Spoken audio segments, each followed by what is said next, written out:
ઝઘડિયાના દશા શ્રીમાળી વણિક પંચ દ્વારા 160મી ઉજાણીનો ઉત્સવ ઉજવાયો હતો। ઝઘડિયામાં છેલ્લા 160 વર્ષથી દશા શ્રીમાળી વણિક પંચ ઝઘડિયા દ્વારા ઉજાણી ઉત્સવનું આયોજન કરવામાં આવે છે। દશા શ્રીમાળી વણિક પંચ ઝઘડિયાના કુળદેવી એવા મહાલક્ષ્મી માતાના મંદિરની સ્થાપના 1865માં કરવામાં આવી હતી। ત્યારથી પંચ દ્વારા નિયમિત ભાદરવા સુદ આઠમના રોજ ઉજાણી ઉત્સવ નિમિત્તે વિવિધ ધાર્મિક તેમજ સમાજ પ્રોત્સાહિત કાર્યક્રમો યોજવામાં આવે છે।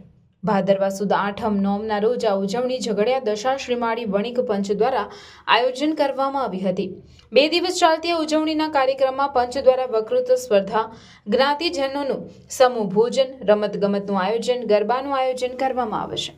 આ ઉપરાંત માતાજીની મંગળા આરતી, કેસર સ્નાન વિધિ, ધજા પૂજન વિધિ, માતાજીની શોભાયાત્રા નગરમાં ફેરવવામાં આવે છે તથા વક્તૃત્વ સ્પર્ધાના રમતગમતના વિજેતાઓને ઇનામ વિતરણ કાર્યક્રમનું આયોજન કરવામાં આવ્યું હતું। છેલ્લા 160 વર્ષથી ઉજવાતા આ ધાર્મિક કાર્યક્રમમાં ઝઘડિયાના મૂળ વતનીઓ જેઓ મુંબઈ, વાપી, વલસાડ, સુરત, વડોદરા, અમદાવાદ જ્યાં પણ રહેતા હોય તેઓ આ માતાજીના ઉજાણીના પ્રસંગે અચૂક વતનની માટીની મહેક માણવા ઉમટી પડે છે। 2 દિવસના ઉજાણીના આ પ્રસંગ નિમિત્તે ઝઘડિયા આખામાં તહેવારમય વાતાવરણ બની રહે છે। અમે સમસ્ત દશાશ્રીમાળી વણિક સમાજ ભેગા થઈ અને ધજાપૂજા વિધિ કરી અને ધજાપૂજાની વિધિ કરીને ત્યારબાદ ગામમાં શોભાયાત્રા ફેરવીએ છીએ અને એ શોભાયાત્રા ફરીને આવ્યા બાદ અમે મહાલક્ષ્મી માતાજીના મંદિરે, પછી કૃષ્ણ ભગવાન મંદિરે અને શિવજીના મંદિરે ધજાની આરોહણ કરીએ છીએ। ત્યારબાદ અમે સમસ્ત સમાજના વ્યક્તિઓ તથા ગામના લોકોને ધજાપૂજાનો લાભ મળે અને માતાજીના દર્શનનો લાહવો મળે એ હેતુથી અમે વર્ષોથી ગામમાં